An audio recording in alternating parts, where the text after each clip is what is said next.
Sa buong mundo, ito ang balita.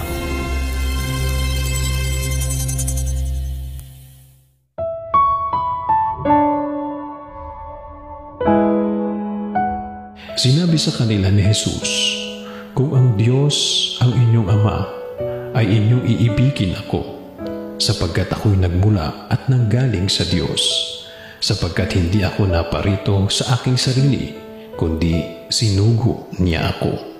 Juan 8:42.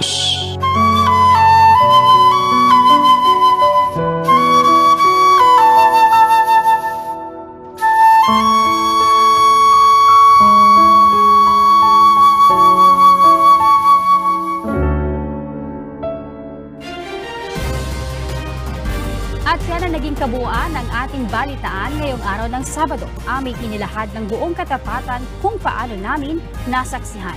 At sa ngalan po ni Kuya Daniel Razon, ako po si Grace Cassin Cosare. At dito sa UNTV, Diyos ang aming sandigan, serbisyo publiko ang aming pinahahalagahan. Magandang hapon po.